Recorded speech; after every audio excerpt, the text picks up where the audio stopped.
Can't believe it, but this is the last day of my trip, my last full day in the desert. We are at Fort Cummings, New Mexico. I've already started heading back east. I wanted to stop here because this fort is out in the middle of nowhere and it has a rich history. It was built primarily right around the time of the Civil War in the early 1860s. Both Yankee and Confederate troops occupied this fort at one time. Now, they were like 400 men and some families that lived out here for 2 years at a time. That's how long their stint was.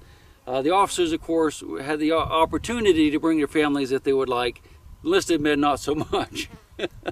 Very desolate area, out in the middle of nowhere. Just reading the signs on the way in, there's a big spring here that has attracted man for the last 10,000 years. And I've noticed just walking from my truck that there are little shards of, flakes of flint where Indians could have been sitting here 10,000 years ago making knives and spear points and stuff. So what we're going to do is we're going to do a quick tour of the camp.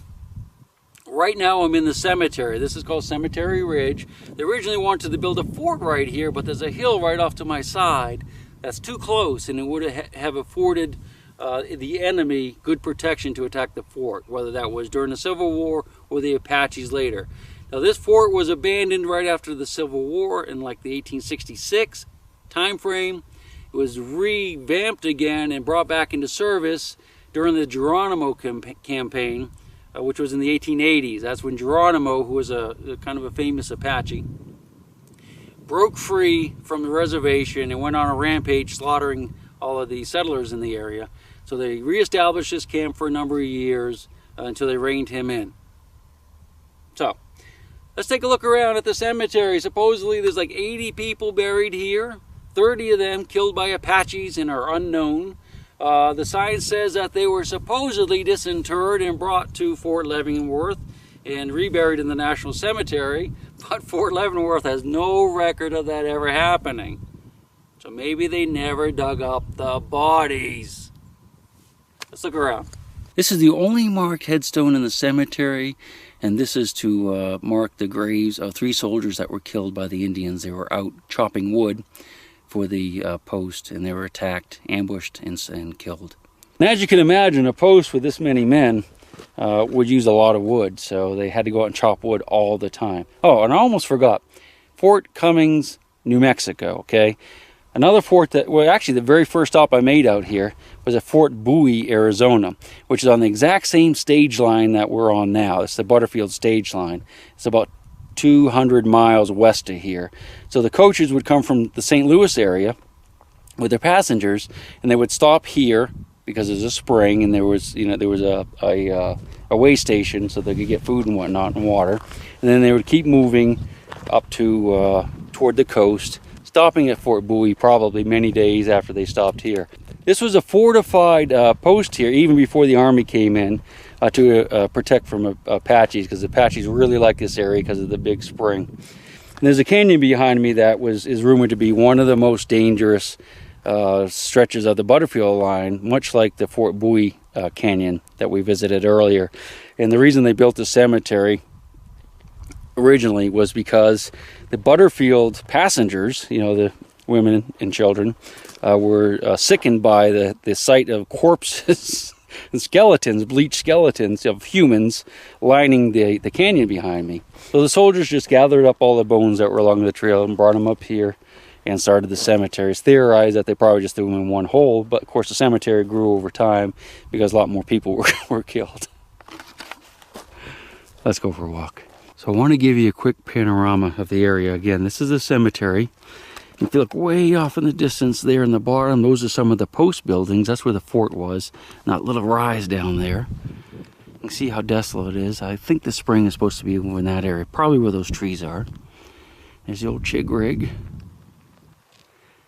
And that's the hillside right here. That was a little too close. That's why they didn't build a fort here. That's looking down toward Deming, New Mexico. And the Mexican border's not too far. Can you imagine having to spend 2 years out here in a barracks or a tent with like 300 guys and just twiddling your thumbs basically, because the Indians never attacked this post. They just went on patrols. They really never had much contact from this particular fort. It must have been horrible. Of course, a lot of them never left either. This little signpost here tells a little bit about the fort. In fact, there's a picture of the fort in 1867. And it's probably pretty hard to see, but you can see the white building right here, and there's some other stuff over there. And the adobe walls down there in the bottom is the white building. And I'll try to zoom in on that for you.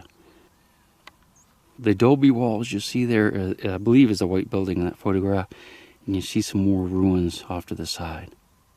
This first-hand account of this fort is pretty interesting. It was written by the guy who took that picture, and it says, "Hundreds of miles before we reached it, I listened with anxiety to the stories told me by the frontier men about the dreadful massacres perpetrated by the Indians in that dreaded gorge. It was said that even the soldiers dared not stir a mile from the post, and that it was just a toss-up whether any traveler got through alive."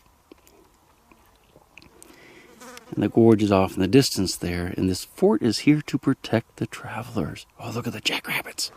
Look at the jackrabbits chasing each other. There's 3 of them running around in circles. They're cute. Look at them. There's 3 or 4 of them at least. I've seen all kinds of artifacts here as well, too. Here's an old can. This is probably from the fort era. If you notice, it has lead seal on it right here. It's the same kind of can that we would find from the Civil War. That's where it's sealed on the back with lead. And this little dot of solder on the bottom is actually how they sealed the can up. What they did is this can, this whole lid, top of this lid right here would be open, and they would pack it full of fruit or whatever other kind of food they wanted to put in there. And then they would solder this lid on to help seal it. And then they would heat it to sterilize the food and the inside of the can. And before it cooled, they put a little dab of solder right here. And this little dab of solder actually covers up a hole. So that's how they canned food back before they had the mechanical canners that they invented, probably not 20 years after they were doing this. This revolutionized food production. Keep in mind that we are on BLM land, which is Bureau of Land Management, which is federal land, so you can't keep artifacts. You can look at them and poke at them and stuff, but you're not supposed to take anything. So we're not. But it's pretty cool though. And I'm probably one of hundreds of people that have picked that can up over the years, and it's still there, which is nice. And being BLM land, ooh, this is weird. It's like a big mound, like a prairie dog mound. Look how it's worn. The track is worn all the way around it. It's kind of weird. But all around and around and around it goes. But as I was saying, being BLM land, the government will have long-term leases with area ranchers. So there are cows out here. You'll see their tracks everywhere as we're walking around. You might hear them off in the distance. I saw some on the hills back there. Going, they're noisy. Some of these mounds are really high. They've excavated a lot of dirt. Must be a tremendous network of tunnels underground there. Ooh, looks like a cave-in sinkhole. I just wanted to hike up to the top of this hill just to get a different vantage point. You can see there's more mounds up here too. Hopefully we'll see some later today. Here's the fort off in the distance there in the bottom. As I'm getting to the top of this hill, there's all kinds of old campfire rings up here. I imagine that they have to be pretty... That looks like a grave, doesn't it? I bet that is. I bet that is a grave right there. I can imagine these are probably pretty old because no one in their right mind would camp up here because of the rocks. I mean, you couldn't find a place to sleep that would be soft enough. You know, maybe 150, 200 years ago, 2,000 years ago, there's a lot more soil up here. And there probably was. It's probably terribly eroded from the cattle. They cause a lot of damage. That's kind of weird back here, and I think it was a grave. If you look off in the distance there, you can see some black cows kind of in the bottom land there, in the slope of the big hill going up. Again, this is BLM land, so they do ranch it. It looks like the remains of an old pond down there, maybe. Down in the bottom of the wash. Alright, one last look at the fort, and then we're going to go down and check it out in person. Wow, beautiful here. I'm just down the hill from that area where we found the grave. Looked like it was kind of a sandy spot, so I just wanted to come down here, look around, see if we could see any remnants of like Indian camps. I am noticing lots of shards of chert or flint where they were down here making their tools. That's a chip right there. And there's quite a few in the area. Oh, that's pretty. Look what that is. Like that. We can collect minerals out here because it's BLM, so you can collect minerals.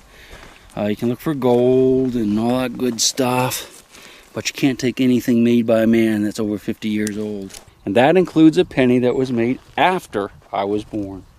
Could have one in my pocket that old. There are some really pretty rocks out here though. Wish I knew more about rocks, but my head's full of other information that's pretty much worthless. Oh, that's no piece of glass. Look at that. Yeah, that looks old. There's, yeah, it's a bottle. It's all broken up here. That's cool. That's an old tin right there. You know, sardine tin. Hopefully there's no scorpions in it. No idea how old that one is. It's got the lead solder though, so that could be. That'd probably be the 1880s. Or, you know, late 1800s. That's cool. All kinds of stuff. I'm not even near the fort yet. The fort's still way over there, over in that direction. There's all kinds of tins out here. How about that? I'm not gonna pick it up for you. A scorpion in it. Yeah.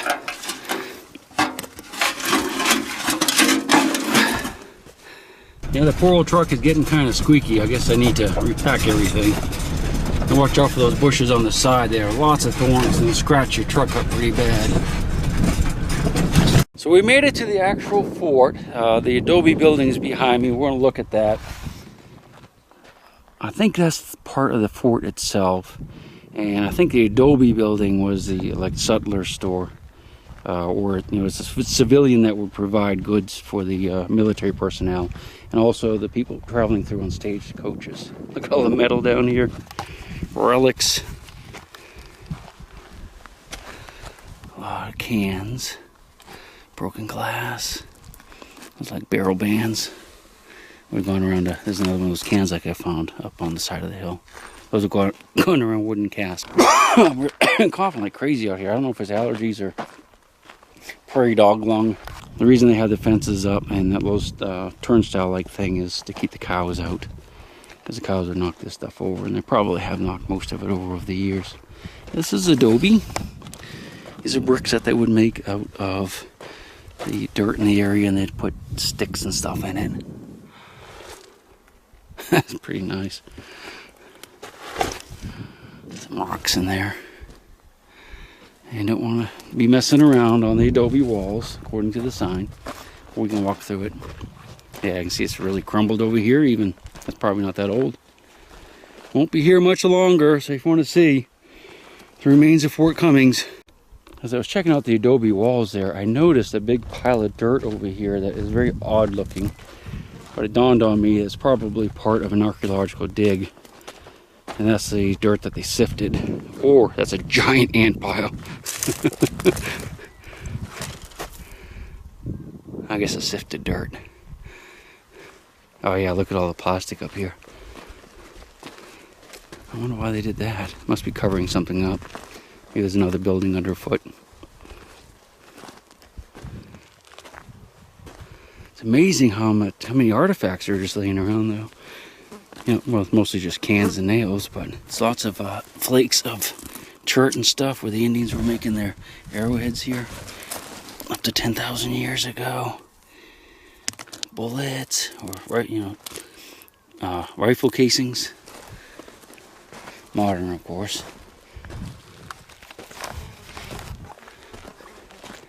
I got a big area under plastic. This must have been another part of the Adobe Building here. You can see part of a wall. Some bricks over the side, some rocks over the side here. So I'm just going to kind of wander through the chaparral here and go up to the actual fort site. I was kind of looking around. There's a lot of tins in here, you know, cans and whatnot. Before you guys freak out that I'm not staying on the trails, keep in mind, this is BLM. It's not like National Historical Park. And you're allowed to go off trails, and there's cows out here. They got it all torn up. I guess that's the main part of the fort. It was built with stones to be fortified. And you can see they do have this fenced in at least, so that's good. And if you notice, I came over the fence right here. That's what the rocks are for. They put the rocks here so that you can straddle the fence and just kind of push the thing down. You never want to put your weight on these fences because you can break the wire pretty easy out here. But that's what that is, a stepping stone. Can't believe there's no signs up here telling us more about it. I bet there is around front. There's another big rat nest. Let's go around front and look. I don't really see a sign with a lot of information, but I did want to show you this. This is a memorial that the, looks like the DAR put up, which is the Daughters of American Revolution.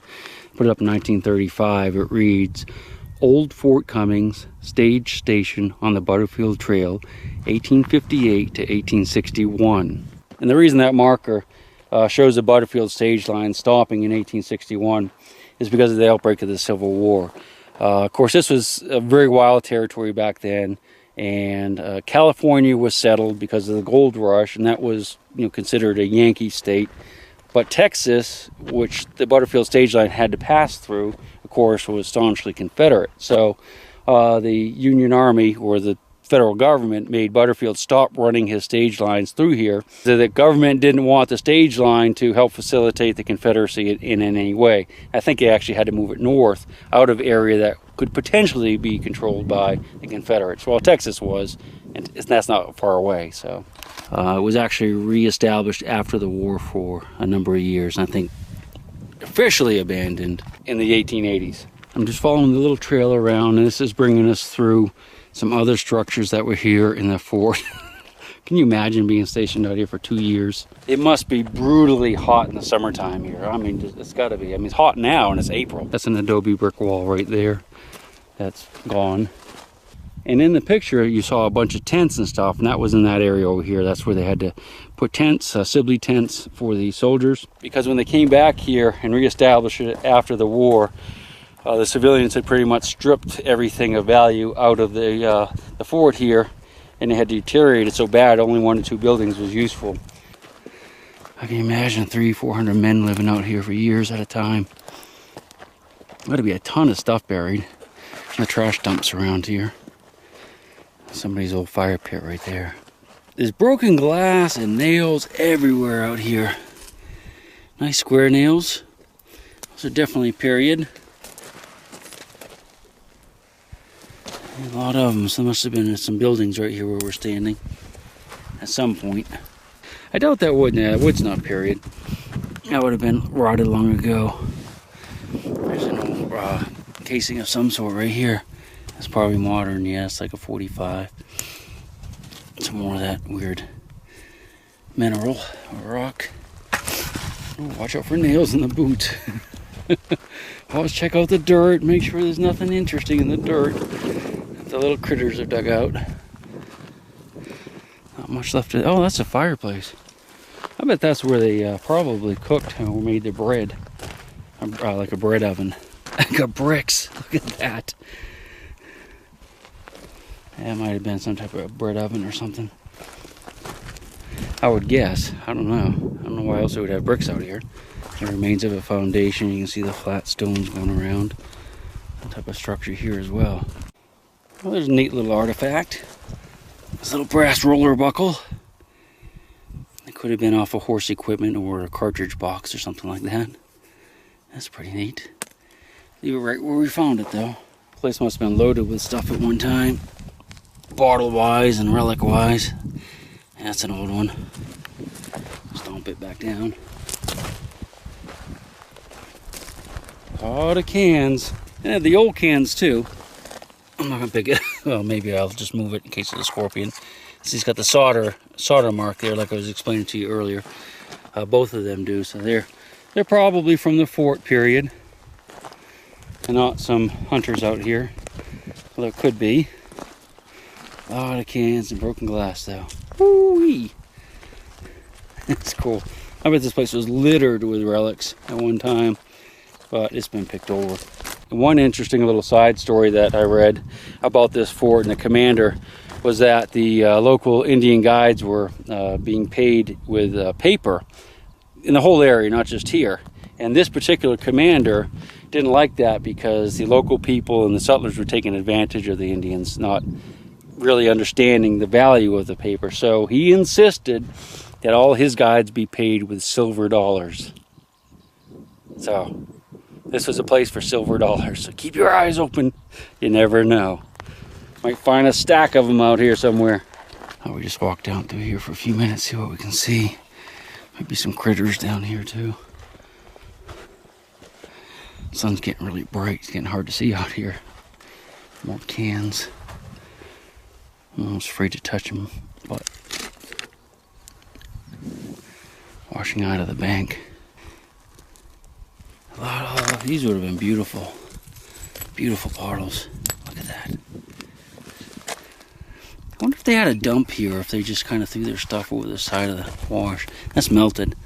No, it's not melted. Like a ginger beer bottle right here. This looks kind of like a dumping area. There's a lot of nails and just tons of glass in here. And I just wonder if they just threw the stuff over the side of the bank, or if they actually buried it or what. Because usually the army they buried most of the stuff, especially if they were going to be here for a while. There's a lot of stuff on the surface though, so I don't know. Here's a nice work stone here. You can see it's been chipped a bunch of times. I don't know if that was actually a tool or just the waste product. But there's a lot of this out here. There's no like hole tools, like spear points or anything. I'm sure millions of people have been through here picking stuff up over the years and keeping it. That's another piece there, another nice flake. But this whole area is just covered with this stuff. Kind of interesting. Go up through here for a minute, see what we can see.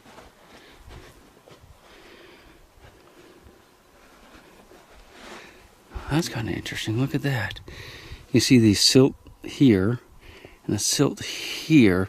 There's a dugout spot right there. So that was kind of weird. I wonder what caused that. That's not natural. Maybe there's a tree root or something there. But that's, well, yes, natural. Could very well be natural, but it's just odd. Sun is starting to bake me. Baked bull. Look at him. Look at that little creature. He climbs right up that bank, doesn't he? Hey, buddy. It's the first one of those I've seen out here. I saw a dead one a few days ago. Kind of mummified, but...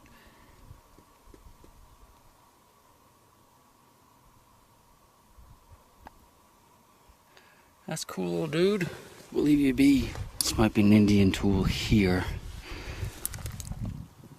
Yeah, a chip that was, yeah, that's definitely a blade right there. You can see it's been worked all the way around both edges. Washed out of the bank. We're gonna leave it. Of course, we're on BLM land. Is that pottery? We're on BLM land, so you can't take anything. That thing could be 10,000 years old. Hard to believe, isn't it? Some more flakes down there. Look at this, jeez. Looks like some type of pit. Well, it is a pit. I wonder what it was for. I wonder if it's a well. I cannot believe it's wide open like that. Man, a cow could fall in there so easy. Dude, look at that. What is it? It's got some type of piping coming in here. I don't know what that's all about. I can't imagine it's a water well because there's a spring down the hill. See anything down there? I'll drag down a little closer for you. Well, that was definitely dug out. Square shape. I wonder if this is the old privy, maybe. I can't imagine it being a well. This high up on the hill. That's so dangerous. If I fell in there, I might not ever get out of that. In fact, I probably wouldn't. Can't believe there's not a fence around it. There used to be. Being this high on the hill there, I don't think it's a well. So watch your step. Now, this is our last stop on our tour of Fort Cummings, and possibly the last stop of the trip out here in the desert, because we have to head to Texas now, today. This spring has been around and visited by man for 10,000 years. The first whites came in here in 1780, which was the Spanish governor, Juan Bautista de Anza, was here when he was searching for new routes to Chihuahua. The Mormon Battalion was here in the 1840s, and the U.S. Army in the 1860s and after. I think this spring house was built in 1861. It could be 81, I'm not sure. But the picture right here is of the spring in the 1880s, mid-1880s. So you can see that it looked just like it does now, but the roof was rebuilt recently. And that is it. I don't know what it would have looked like before they built the structure. I would love to have known that. If it was just an open bubbling spring, or if it was a pit that they dug, I have no idea. Just a little signpost talking about the Mormon Battalion who camped here in the 1840s. And let's take a look on the inside. What do you say? Hopefully there's no swarms of bees in here. I hear a motor running. Oh, she's almost fell over. Got my flashlight with me. Hopefully we can get it fired up. Whew! Wow, that's pretty neat. I wonder why the wood's sticking out of the side like that.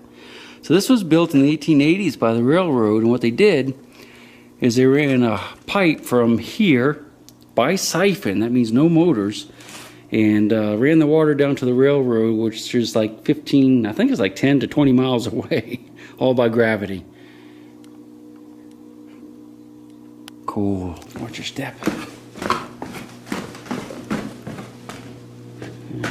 1942.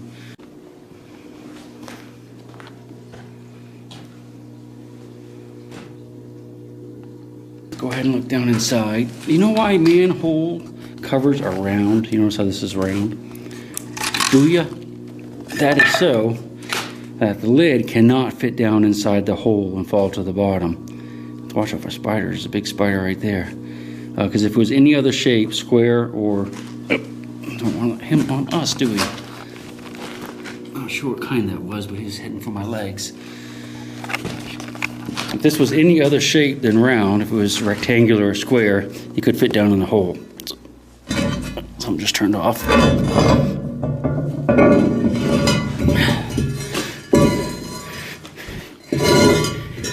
Ooh, looky. That's cool. Water. There's a pump, so it's probably the rancher using the water here. That's somebody's glasses. Must have dropped them looking down here just like I am now. Probably fell out of their pocket.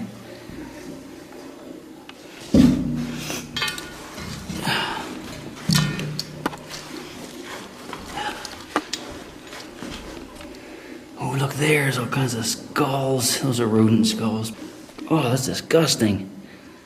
I guess they fall in here because it's semi-open and they can't get out. And they swim and swim and swim until they drown. Well, there's a skull on top of that thing. Probably sit up there until they die. Don't see any in there now, do you? Let's do a little zoom close-up for you on those skulls. Look at the skulls in there. Poor little guys.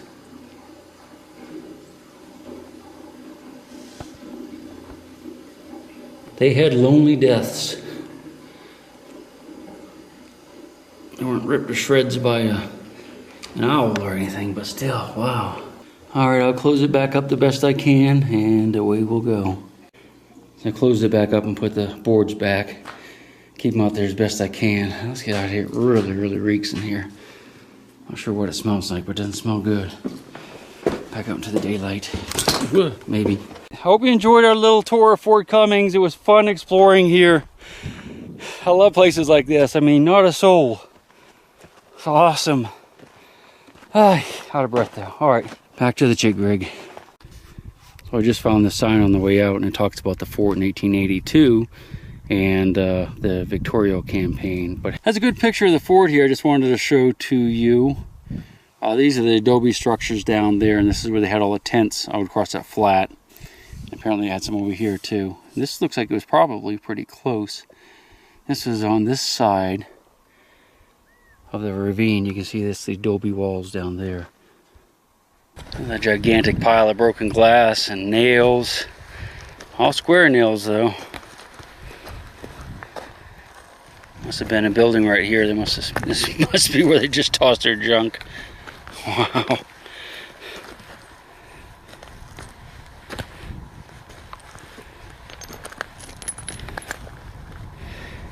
Now, a want of glass out here. Now, in theory, an archaeologist cannot really even use any of this material that we're looking at now. And that's because they can never say with certainty this was put here during any particular time. I could have brought out a bag of glass from back east and thrown this out here on top of the ground, and they wouldn't be able to tell that I did that. So unless stuff is buried and stratified in the earth, it really doesn't have a lot of value to them, because anything they find on the surface like this, it's just conjecture on their part as to what it is and how it got there.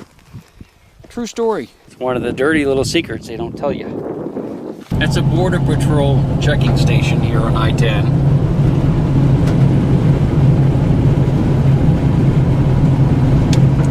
I think they x-ray your vehicle and whatnot as you go in. There's a bunch of cameras right there if you look. A bunch of cameras right here if you look. Wow.